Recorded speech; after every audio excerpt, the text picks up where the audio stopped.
Hello everybody and welcome to Birmingham. In my paper today I aim to do three things.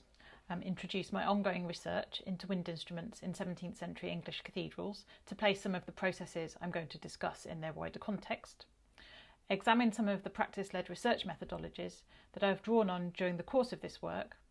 and share some of my findings with fellow practitioners who might consider incorporating some of the performance practice parameters I've begun to establish in their own performances of repertoire that will be very familiar to a lot of colleagues. At the heart of my research is a conundrum. We know that players of the cornet and sackbut were paid for their attendance at cathedral services around the British Isles consistently between the late 16th century and the late 17th century. We have payment records, anecdotal descriptions of their performances, archival references to the clothing with which they were provided, and records of purchase and repair with respect to their instruments. Canterbury Cathedral maintained a four-part wind ensemble from the final years of the 16th century until the 1670s. And this touching petition from 1660 suggests that the musicians concerned considered themselves very much a part of the musical staff of the cathedral and members of the choir. It is addressed to the Dean and Chapter of the Church of Christ Canterbury, from Francis Lineal and Francis Onslow, sackbutters, and Richard Mounteer and John Fode, corneters, petitioning for reinstatement to their previous posts following the 18-year suspension of sung services brought about by the interregnum. They write, "Your petitioners did heretofore belong to the choir of the church aforementioned and were sworn members.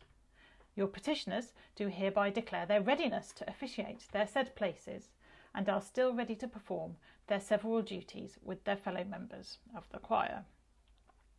They are tantalisingly unspecific about what exactly these several duties were, but they could evidently have been controversial at a time when Puritan and High Church factions within many cathedral chapters were in frequent conflict, as these remarks from Peter Smart's litany of complaints against High Church practices at Durham Cathedral confirm. On the use of polyphony during Holy Communion, Smart complains of an excessive noise of musical harmony, both instrumental and vocal at the same time, and accuses the Laudian Dean of Durham, John Cousin, of suffering an hideous noise of vocal and instrumental music during the administration of the sacrament. He claims that morning prayer has been replaced by a solemn service, with singing and organs, sackbuts and cornets, little whereof could be understood of the people.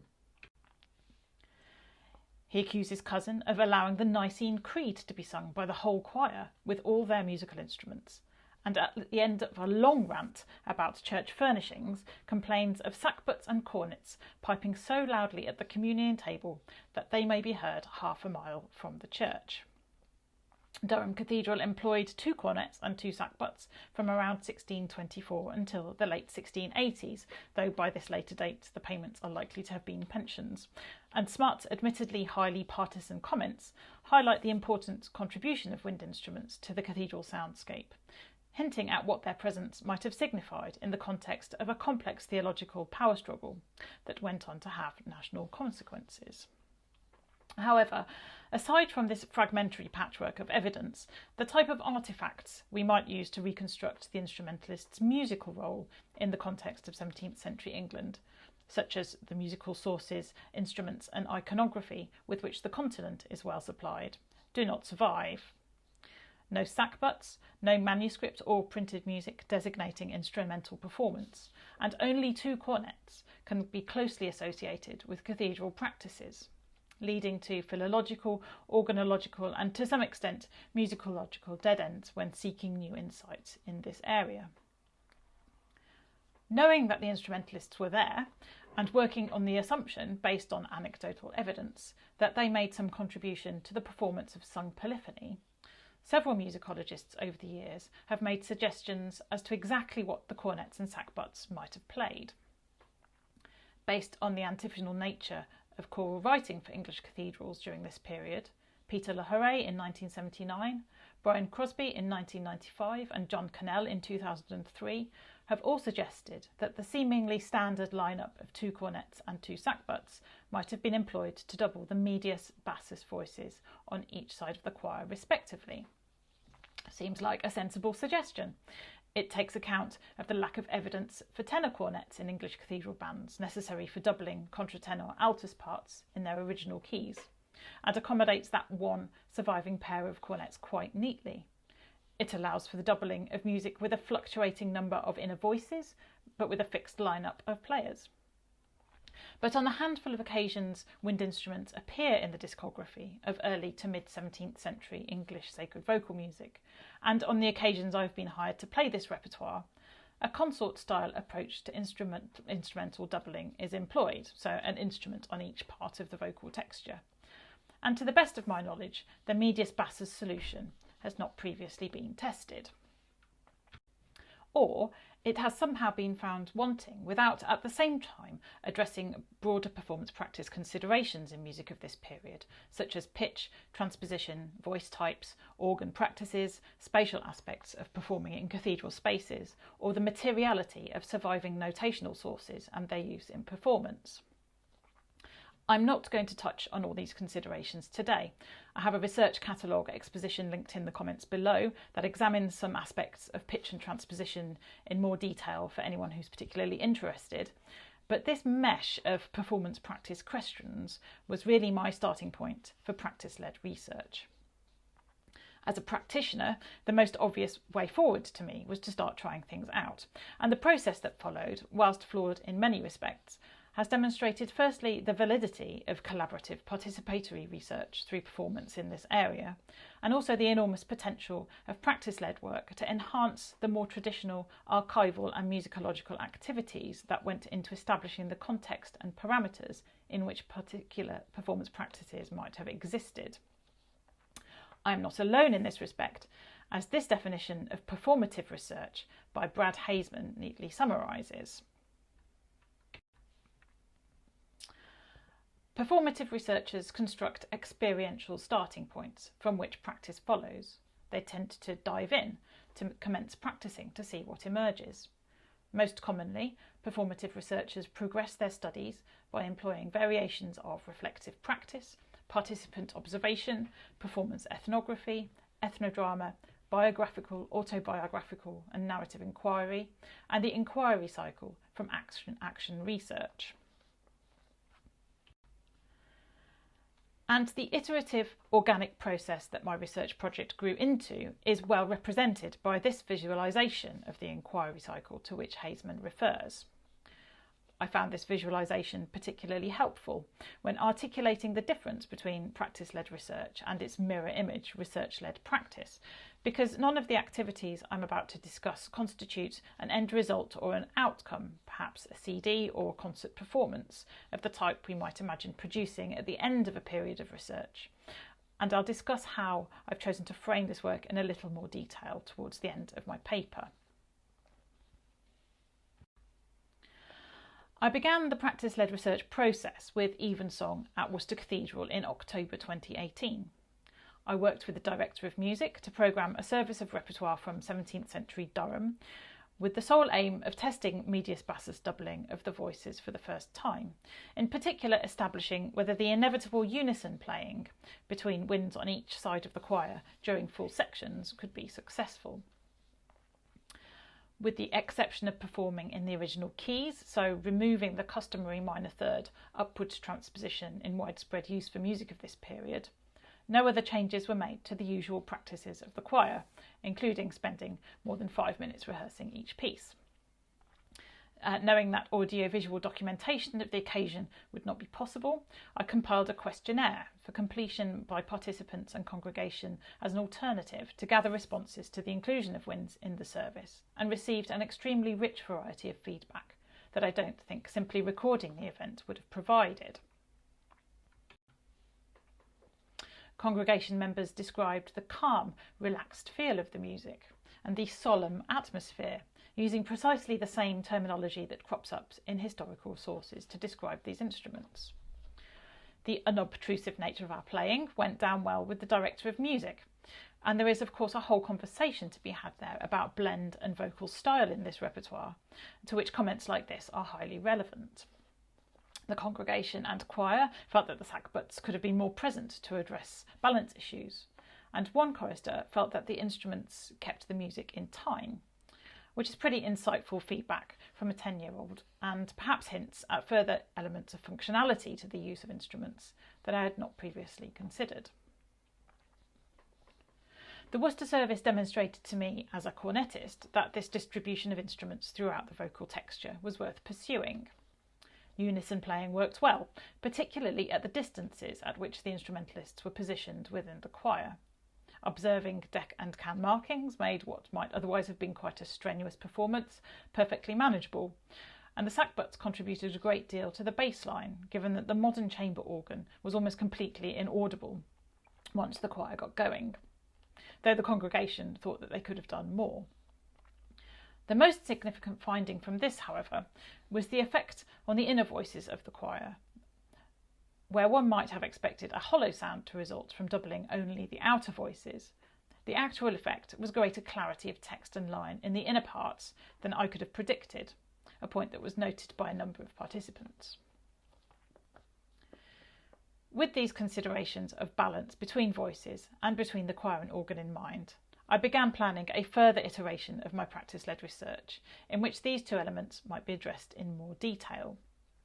Having established that working in situ in a functioning cathedral also had its challenges,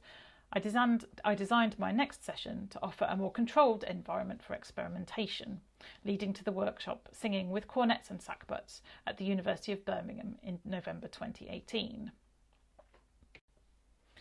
This is a photograph showing the workshop itself, the most obvious feature of which is the beautifully reconstructed St Tylo Tudor organ by Martin Gertz and Dominic Gwynn, which is resident at Birmingham, and which represents the closest approximation we have of the style of instrument that might have been in use in English cathedrals when cornets and sackbuts were participating in services.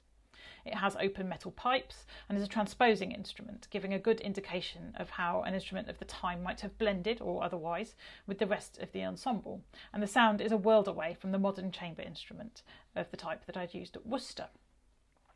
I was able to bring together a choir of students and academic colleagues comprising means, high tenors, low tenors and basses to really test the effect of instruments on the balance of the ensemble. And we also experimented with singing from quasi-part books, so modern transcriptions of individual parts instead of scores, to examine the practicalities of sharing a typical 17th century set of part books amongst singers and instrumentalists, given that separate instrumental parts don't survive. On this occasion, participants completed a smartphone questionnaire throughout the day, providing reflective responses to each practice we tried out and comparing and contrasting the various alternatives. As you can see from the picture, the space itself wasn't ideal. This undoubtedly had effect on some of the balance questions I was hoping to address, but overall, the opportunity to work in a more research-focused manner was extremely positive. Participant responses again cited how the middle voices, now more prominent due to the use of high tenors instead of altos, became an interesting and important part of the texture, almost highlighted by the instrumental doubling of the outer parts. The strong sackbut bass line was described as a useful centering presence, especially as we were singing and playing at 4/6/6, and the participant responses to the use of quasi-part books instead of scores suggests that these would be a very useful research tool for future work. The modern transcription makes them highly accessible, but the increased requirement for listening, counting and communicating with one's fellow musicians was clearly of interest to the participants, who, on the basis of their survey responses, engaged with this particular activity strongly.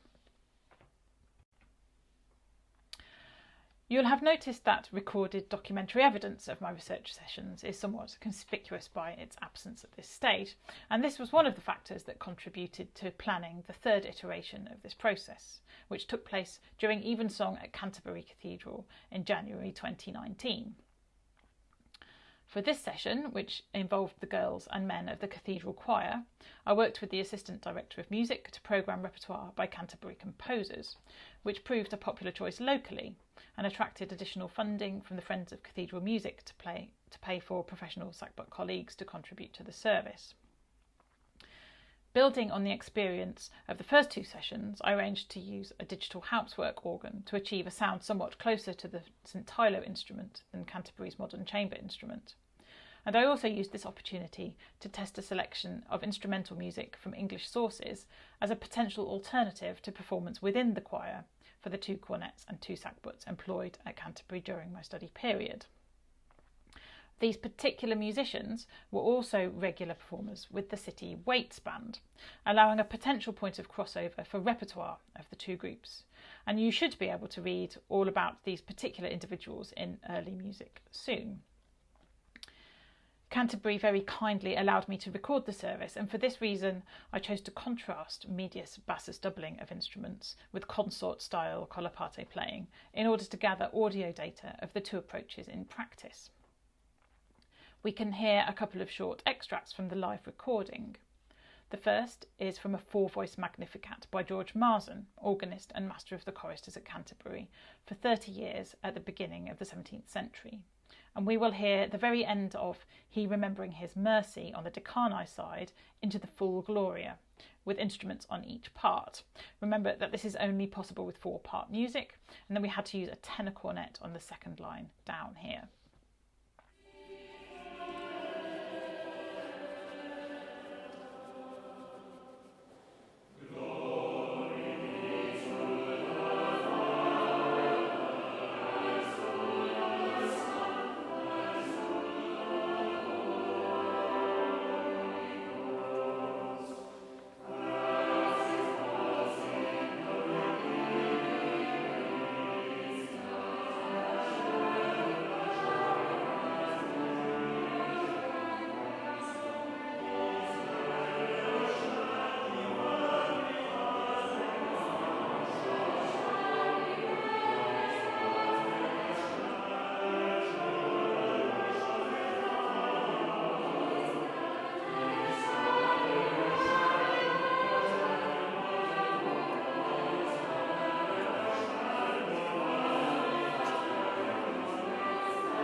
And this is I Will Magnify Thee, O Lord by William Pysing, another Canterbury composer of the period. And we will hear the end of the first verse into the first chorus with medius bassus doubling.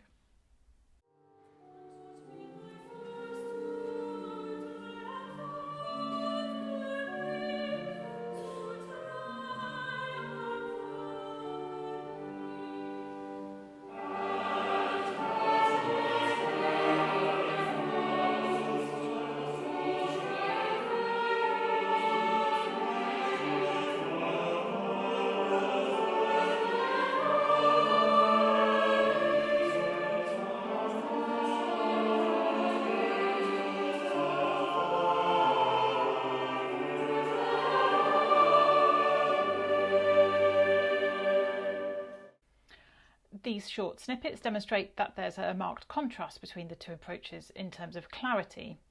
It's likely to come down to personal taste, which is preferred by a modern audience, but if we also consider the function as well as the role of winds in this context, use of sackbuts to strengthen a quiet organ bass register and cornets to support fluctuating numbers of boy choristers, for example,